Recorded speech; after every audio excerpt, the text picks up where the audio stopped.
Olá, no programa de hoje, o MDB nas eleições em BH.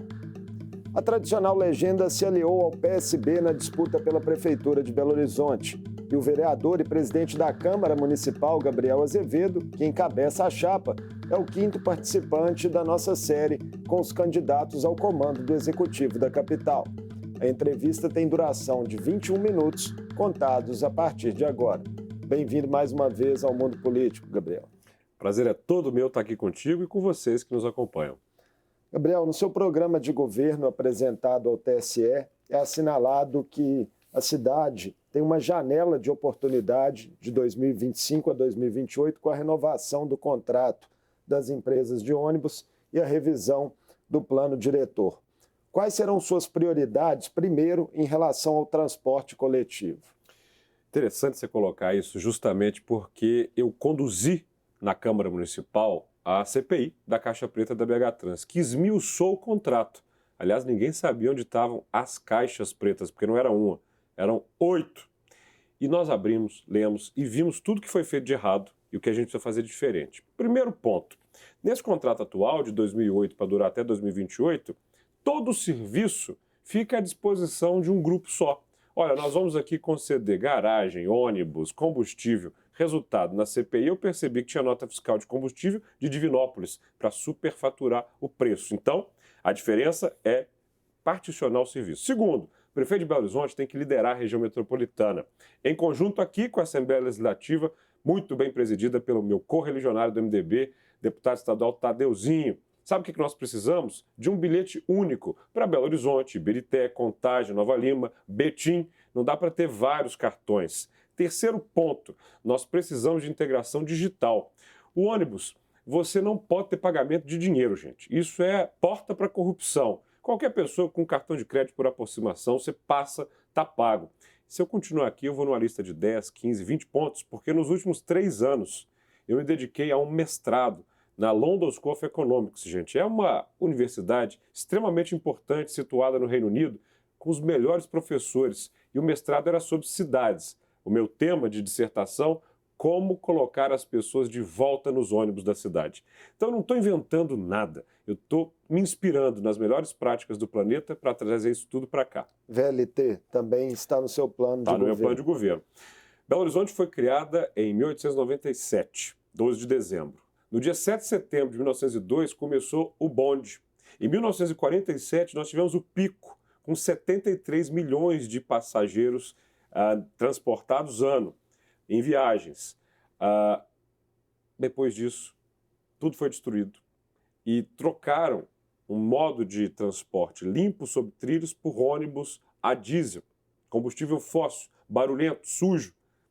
Isso nós precisamos recuperar. E recuperar a partir da Afonso Pena. Enquanto o prefeito atual quer fazer uma ciclovia na faixa central, eu quero transporte de massa. Nas duas faixas, ali bem no centro, do lado daquele passeio que existe no centro da Afonso Pena, os trilhos, para a gente recuperar o VLT a partir dali e começar a expandir uma rede pela cidade. É uma proposta que não estou inventando. O Rio de Janeiro já começou, as cidades do planeta estão fazendo. E nesse meu mestrado, um dos meus colegas era responsável pela rede de VLT de Bordeaux, na França, com quem eu aprendi muito. E ele me falou, é totalmente possível fazer, mas alguém de coragem precisa começar. Na conversa que nós tivemos aqui no programa na pré-campanha, o senhor já falou sobre a intenção de estimular uma verticalização maior do centro da cidade, qualificar e povoar mais a região. Sim. E coloca agora, no plano de governo, a meta de diminuir em 1/3 o déficit urbano da cidade até 2028. Sim. Que outras adequações para viabilizar isso seriam feitas no plano diretor? Caminhando comigo ali no centro, você vai perceber que as pessoas que atendem farmácias, padarias... De onde você é? Ah, não, eu estou morando em Santa Luzia. Quanto tempo você fica no trânsito? 2 horas. Aí você vem comigo caminhar ali na Avenida Santos Dumont. Vamos da Praça da Estação até a Praça da Rodoviária. De um lado, lote vazio, estacionamento, edificações de 2 pavimentos. Só que nós estamos falando de uma avenida que tem BRT, perto de ônibus, perto do metrô, com tudo de mobilidade. Como é que você se dá o luxo de desperdiçar essa área? Por que é que ali onde tem, por exemplo, um pavimento, 2 pavimentos, não surge uma torre com 50, 60 andares repletos de apartamentos e de residências, porque há algumas regras que atrapalham. Por exemplo, para construir num lote desses, vamos pensar aí no lote quadrado, gente. Ao invés de usar o lote inteiro, tem um tal de recuo. Você tem que reduzir para cá 10 metros, para cá 10 metros, aí a área construída já encolheu. E se vai subir, virou para cima, aí tem que pagar a partir de determinado tamanho. Quem fez essa regra, da qual eu fui contra, porque eu sou contra o contrato atual e votei contra o plano diretor, com muitos argumentos. Quem defendia falava que em pouco tempo o caixa da prefeitura ia se encher com recursos de cobrança para construir moradia popular. Eu falei, isso não vai acontecer, porque a economia encontra um jeito. Se aqui está difícil, em Nova Lima não está. Em Betim não está, em Contagem não está. O que aconteceu? As construções foram para lá. E aí, gente, o resultado é trânsito. A gente consegue diminuir o déficit habitacional se inspirando nos melhores. O JK, Juscelino Kubitschek, quando foi prefeito de Belo Horizonte, tinha diante de si o desafio da Lagoa. Ao invés de fazer um tanto de casinha lá para zerar o déficit habitacional, ele pegou uma área mais central, pertinho da Contorno, e fez o IAPI, o primeiro conjunto habitacional verticalizado do Brasil. Se em 1940, na década de 40, sabiam fazer, não é possível que hoje a gente não vai fazer igual. Então, tem um outro tema, né, relacionado ali muito à região central da cidade, que está provocando grandes embates entre os candidatos, que é a população de rua, que cresceu muito na capital nos últimos anos. Temos aí propostas divergentes entre candidatos. Eu te pergunto, né, como conferir dignidade a essas pessoas sem impor medidas forçadas?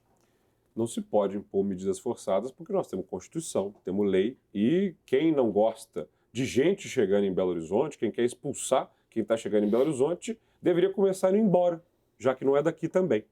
Esse é o tipo de populismo que eu não vou adotar. Comigo é política pública baseada em evidência. Primeiro ponto, tem que contar de fato a população em situação de rua sem maquiar, que é o que essa prefeitura faz. Inclusive prejudicando a vinda de recursos do governo federal. Está subestimada essa população? Com certeza.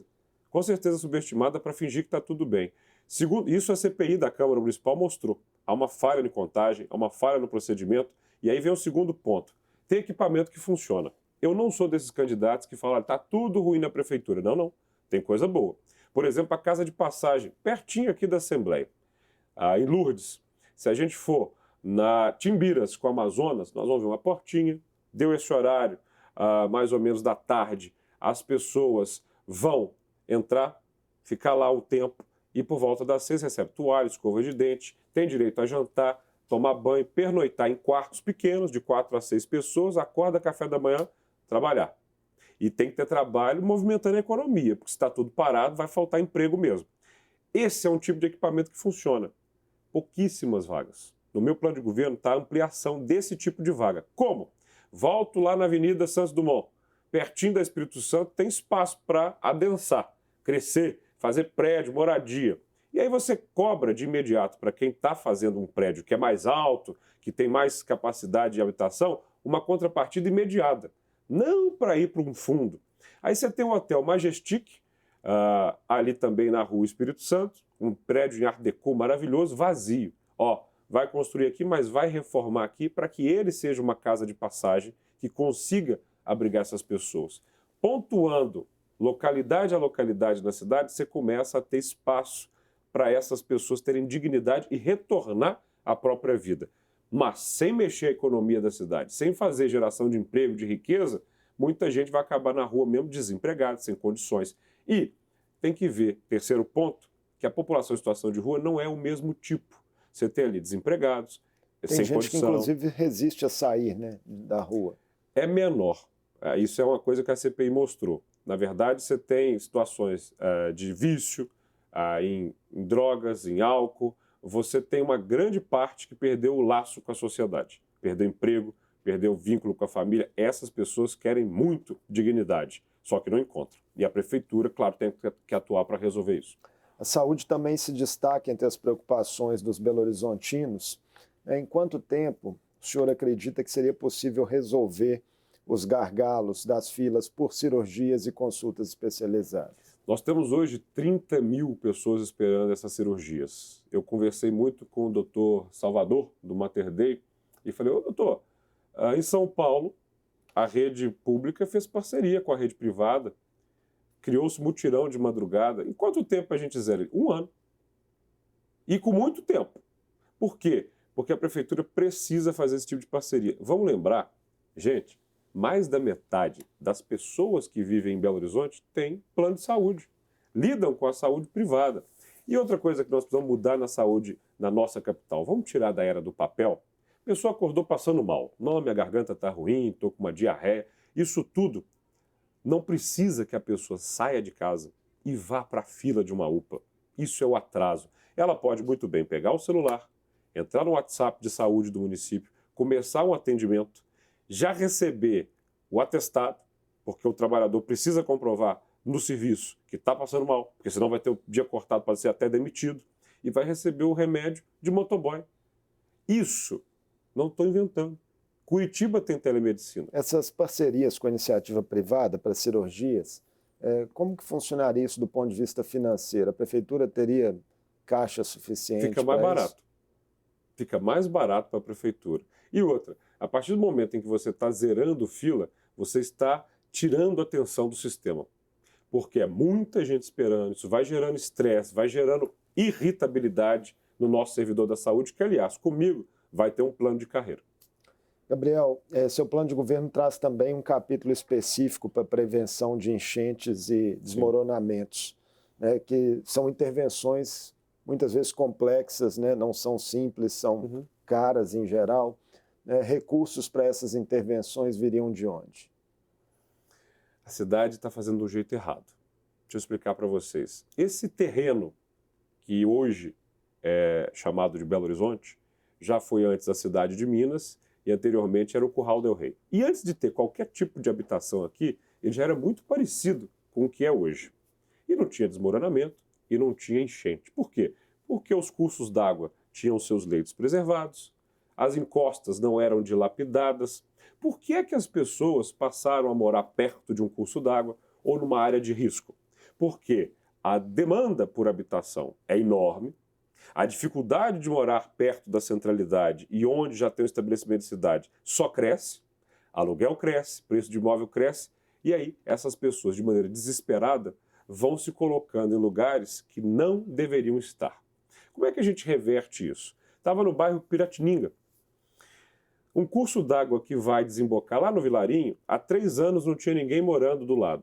3 anos depois tem toda uma comunidade estabelecida. Primeiro faltou fiscalização. Você não pode deixar isso acontecer de jeito nenhum. E tem 300 fiscais esperando nomeação na prefeitura. Então, o cuidado com margens de curso d'água e o cuidado com áreas de encosta e morros no processo de habitação irregular tem que ser total.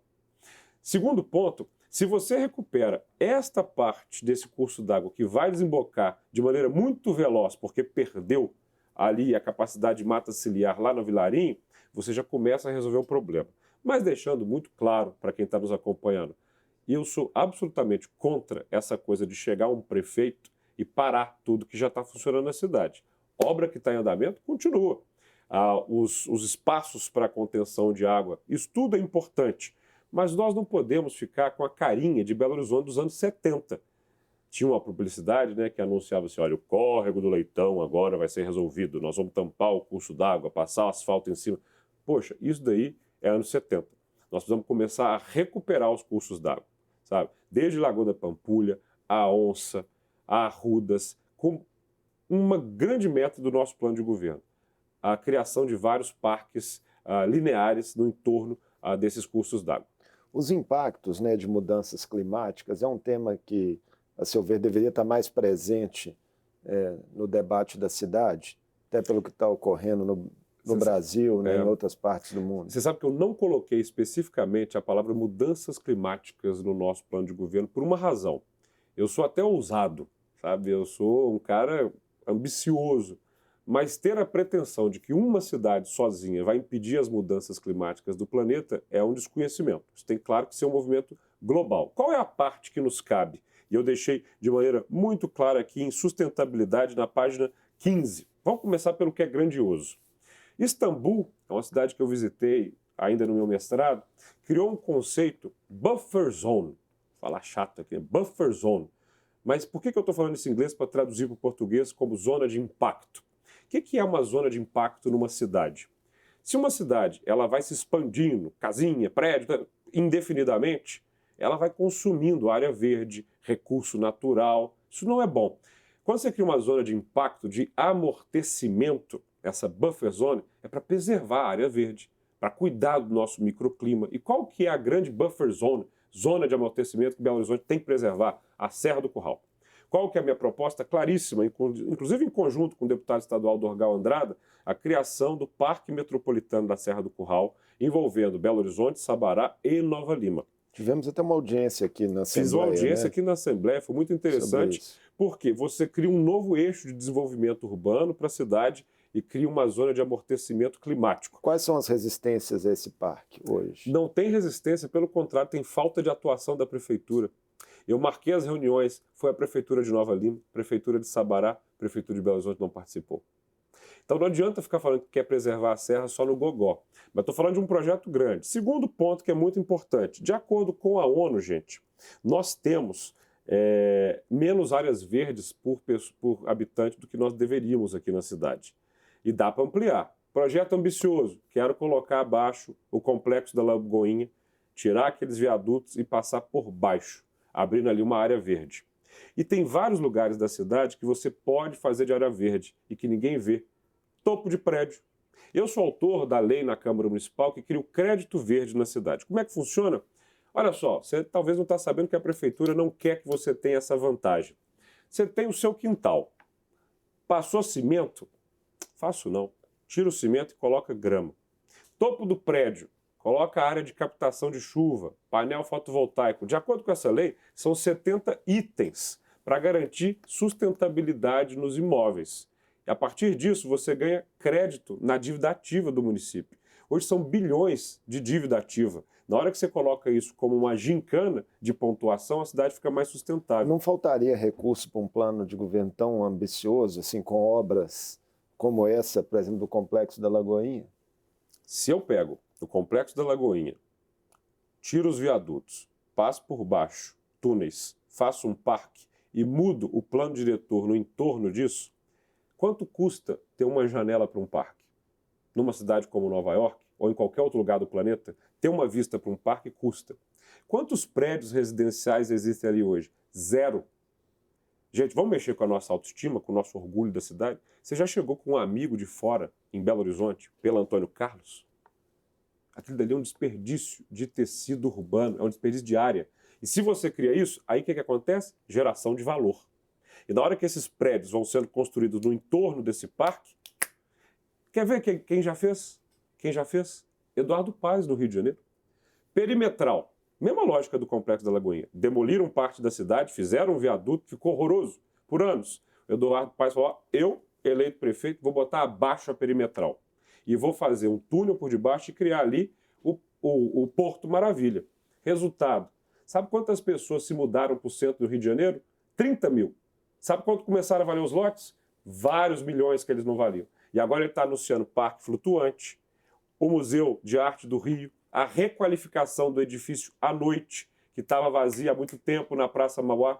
Gente, sabe o que acontece? Eu estou conectado no que está acontecendo no Rio, em São Paulo, em Recife, em todas as cidades do Brasil que estão ficando à nossa frente. E também estou conectado com o que está acontecendo no planeta inteiro. Só que eu não quero ficar vendo isso nos outros lugares. Eu quero isso aqui. Eu quero que a nossa cidade volte a ser o que ela já foi um dia. Quando Belo Horizonte foi construída como capital de Minas Gerais, uau, que isso, olha que novidade. Fizemos a Pampulha, uau, olha que novidade. Está na hora de voltar a ter novidade aqui. Gabriel, na maior parte das pesquisas divulgadas até aqui, a candidatura do senhor registra índices de intenção de voto ainda bastante tímidos, ali distantes de uma briga por vaga no segundo turno. Por que essa situação se mantém na sua visão? Porque eu sou desconhecido. Você que está me assistindo aí, eu peço um favor. Conta para mim, para o seu vizinho, para sua família. Tem 80% da cidade que não faz ideia de quem eu sou. E muita gente não acompanha a política, não sabe o que é a Câmara Municipal, o que é o presidente da Câmara Municipal, das nossas brigas pela qualidade do ônibus, pela implementação da tarefa zero. Não tem problema não, vocês já ouviram essa história várias vezes. O Zema no começo tinha 2%, virou governador. Célio de Castro tinha pouquinho, virou prefeito. Com a sua ajuda eu vou chegar no segundo turno e vou ganhar a eleição. Ao longo da campanha, você tem feito críticas, por vezes muito duras, aos seus adversários, que já renderam inclusive direitos de resposta ao prefeito Fuad. Isso pode queimar pontes que dificultem até mesmo algum posicionamento seu em um segundo turno no qual você não esteja? Eu sou candidato a prefeito de Belo Horizonte e vou para o segundo turno para mostrar que nós temos o melhor plano de governo, o melhor vice, que é o Paulo Brant, e garantir que essa cidade não fique nas mesmices. E eu sou sincero, falo o que penso, porque as pessoas já estão cansadas desse tipo de político que é muito certinho, muito politicamente correto e não faz nada de diferente na nossa cidade. Eu estou sendo candidato para mudar a nossa realidade e recuperar o seu orgulho de ser belo-horizontino. Últimos 45 segundos da nossa entrevista. Vamos lá? Pessoal, acesse aí gabriel15.com.br. Este aqui é um plano de governo de verdade. Ó. Você está vendo aqui dois caras que amam Belo Horizonte de verdade. Tem padrinho aqui? Não tem. Tem duas pernas que caminham por conta própria. Não tem babá, não tem Bolsonaro, não tem Lula, não tem Zema, não tem Calil, não tem preocupação com 2026. Aqui é Belo Horizontino para Belo Horizontino. Me fiz acreditando no que eu falo e eu faço o que eu falo. Não fica nada pela metade e não sou desses candidatos que está largando o mandato para tentar ser prefeito paraquedista. Eu sou daqui, quero cuidar daqui. Muito obrigado por essa conversa conosco no Mundo Político. É isso, querido. Obrigado a você e chama sempre que eu volto. Conversei com o vereador e presidente da Câmara Municipal de Belo Horizonte, Gabriel Azevedo, candidato do MDB à Prefeitura da capital.